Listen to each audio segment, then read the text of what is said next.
In this video, we're going to be talking about or trying to guess where Apple is taking our beloved iPad.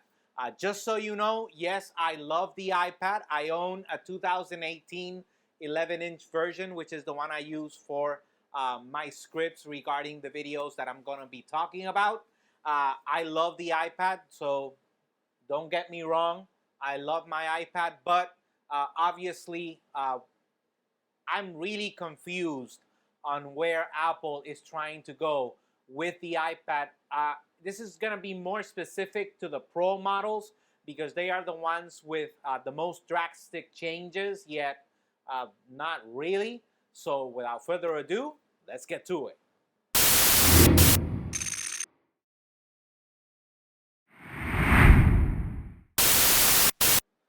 Okay, the first thing I'm going to do is give you the rumors. Why am I going to give you the rumors? Because after the rumors, I'm going to go into my rant regarding where Apple is trying to take the iPad, both the operating system and the actual device.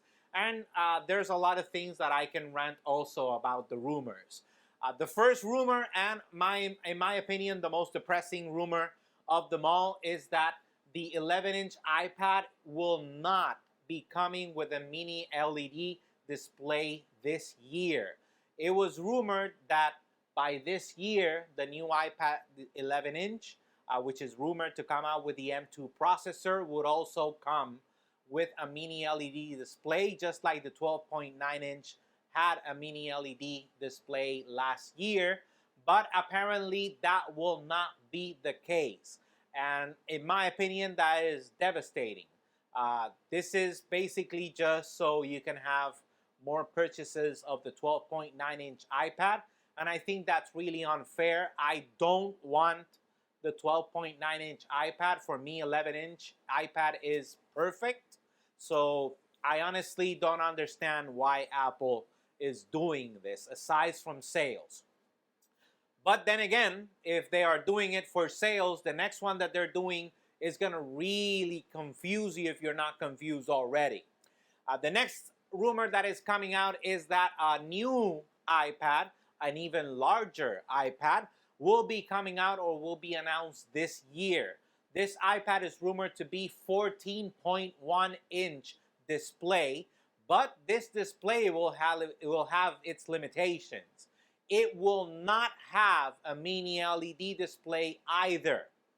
I repeat, it will not have a mini LED display either. I really don't know where anyway, I'll just save my rant till the end. Anyways, and it will also not even have ProMotion. The 120 hertz refresh rate will not come, or is being rumored that will not come on this brand new 14.1-inch iPad that Apple will call the 14.1-inch iPad Pro with an M2 processor. You're starting to see where I'm getting at, or at least I hope you start to see where I'm getting at. Anyways, let's move on because there is a lot more things. Now I'm going to do a comparison type of thing. In this case, the 12.9-inch iPad starts at $1,099, and that has a 128 gigabyte configuration. In the case of the 14.1-inch iPad Pro, I'm guessing that the price will either have to be $1,299 or even maybe $1,399. And at that point, you're spending more money on an iPad than you're spending on the brand new M2 14-inch MacBook Air, which starts at $1,199. And remember, the iPad will probably be more expensive. It will be a touchscreen, though it will not have a keyboard, and it will not have an Apple Pencil. You still have to buy those things separately.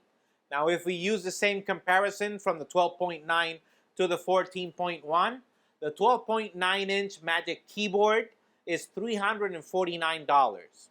So the new one will have to be either $449, or knowing Apple, they will probably even want to charge you $500 for it. And you're still missing the Apple Pencil, which is another $129. What's the point? What is the point of buying the iPad if it's going to cost you so much? And the Mac Air will give you so much more capability. Anyways, in my opinion, let's get now to the rant. The first mistake, in my opinion, is when Apple decided to give the iPad the M-line processors. I think it would have been better for them just to leave the iPad with the AX series of processors. The last one that they had, I know, was the A14 or A12Z or A12Z chip or A14Z chip. I think they should have stayed with that, either the X or the Z, although it was still gonna cause some trouble because they used the last processor on the last iPad that came with an A processor. They used it on the developer's kit Mac Mini in order to run Mac OS. So we know even those processors can run a version of Mac OS. Anyways, moving on. They added the M series processors, and already, since we knew that the A12Z processor or the A14Z processor was used to run Mac OS, everybody was expecting that the Pro iPads would come, or eventually would have the capability of Pro apps. That never happened. If that didn't happen, people then were saying, oh, maybe they'll give us a dual boot in order for either to boot it with iPadOS when we want to do less intensive things with the iPad, and give us the option to boot a macOS or macOS-like operating system when we want to do intensive or graphic-intensive things like video editing, photo editing, etc. But that did not happen, and it's apparently not happening either. This is great. Anyways, not only that, but now you basically segregated iPadOS into two different versions. The A series iPads have their own version, and the M series iPad have their own versions.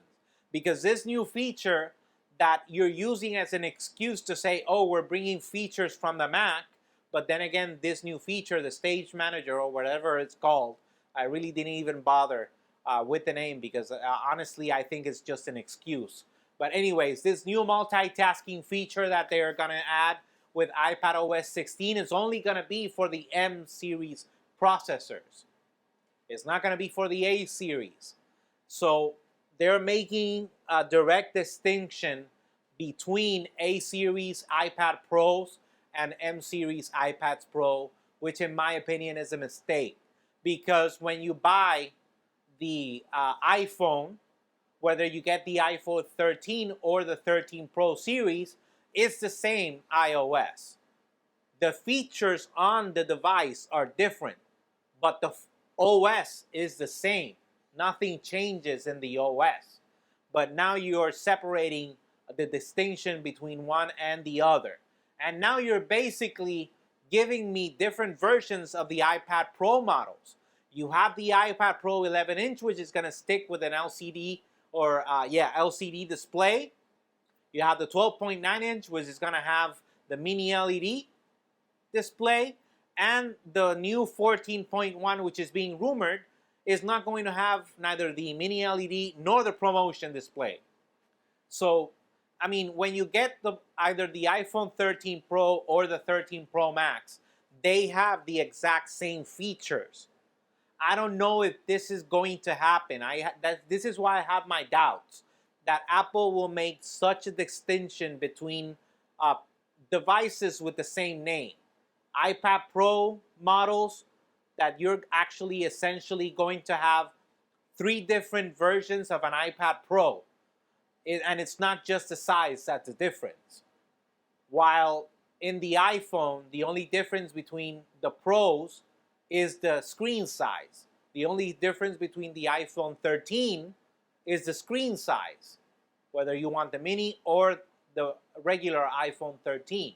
So I don't know if these rumors are going to happen, but they're upsetting enough. Anyways, let's continue. The real problem is that Apple has done this to themselves, so this is self-inflicted. They gave the iPad Pros incredible processing power with an underwhelming operating system. At least, again, this is all my opinion. Leave your comments down below if you disagree. But anyways, moving on. In my opinion, Apple drastically needs to change iPadOS. I'm pretty sure that if Steve Jobs was alive right now, he would have fired all of them. And I'm sure that he must be rolling over in his grave with what they're doing. I know that lately OS updates have been incremental, but when people expect so much from a device, and you're eventually going to give the feature to even the older devices, just go ahead and do the revamp of the operating system.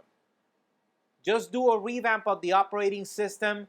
Either remove the iPadOS performance limitations, or you need to give users the feature to boot in a macOS-like operating system.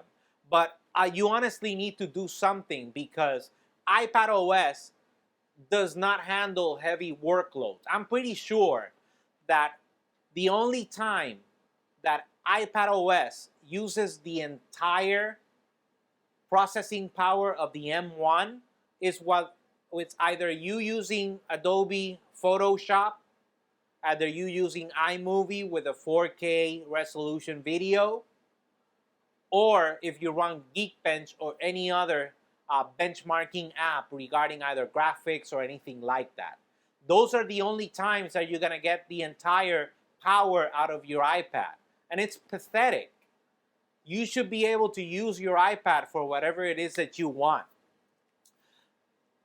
To sum up, the truth is I can't tell you where the iPad is going, because there is no clear direction that can be concluded with the actions that Apple is taking on this once beloved and revolutionary device.